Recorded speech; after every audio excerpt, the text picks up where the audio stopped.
Hi MYOB team, I'm Jess. So to answer the first question, I'll start by telling you a little bit about myself for context. I actually started my career as a scientist. I worked as a microbiologist for a bit for a pharmaceutical company, but got led into the tech world way back when I was at uni through data science. I actually fell in love with programming and building web applications back then, but it wasn't until over the course of last year that I've really dedicated myself to switching careers into this industry. And this is why I'm applying for the developHER program. I'm incredibly passionate about both front-end and back-end programming, and I'm looking for opportunities where I can not only further my skills, but meaningfully contribute to projects and to the community. So to show my commitment, I've just completed an intensive 9-week full-stack development course with Wagon. They're the world's most highly rated development bootcamp. For the final component of this course, I led a team of developers to design, build and deploy a full-stack web application of my own design in under 10 days. This app is available to view at www.graphic.xyz. So during this build, I managed the team. I was responsible for the front-end development of the app and the solution architecture, including setup and deployment to Heroku, domain management and SSL compliance. So I hope you can see that I'm incredibly passionate about programming, about creativity and about continuous learning as a life philosophy. I love problem solving and I always seek to extend myself with new challenges every day across different technology stacks. So for question 2, what is something that you're really passionate about? For me, that's definitely science and technology. I'm a total nerd, unashamedly. I love food, particularly eating, although I'm pretty sure that it's something everyone can relate to. It's especially the science aspects of food, though, that I think is really cool.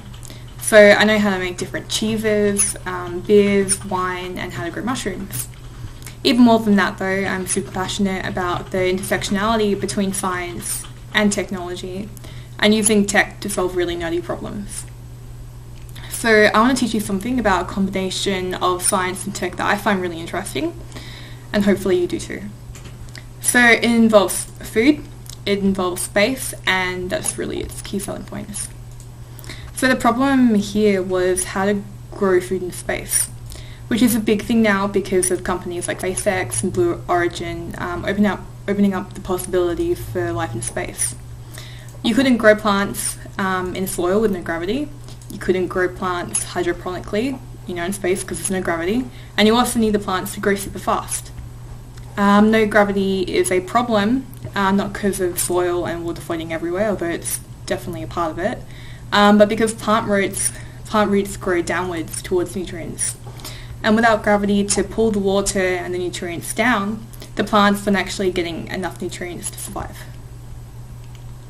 So scientists had to take a really close look at plant roots to kind of figure out how they worked, and it turns out that there's a whole heap of pores along the roots that take up nutrients from the soil. So these pores are really, really, really small, much smaller than the nutrient particles found in soil and water. And they found that if they broke down like the size of the nutrient particles by atomizing the water, that the plants could effortlessly access the nutrients that they need to survive. So using this knowledge, it turned out that the easiest thing to do was just develop a new agricultural method. It's called aeroponics, and they use it for growing space food. So by using a bucket, by putting in an ultrasonic mist maker to atomize the nutrient water, and by sitting plant over the top, you can actually grow plants like this at home too, in space style, which is really cool. So being a total nerd and an accidental plant killer, I made one of these at home, so I never had to water my plants again. My next idea is to hook it up to an Arduino board to monitor growth rates, so I know exactly when I have to put in more nutrients. And I want to get it to send me notifications so I don't actually have to check it manually as well. Yeah, so that's it. I'm Jess.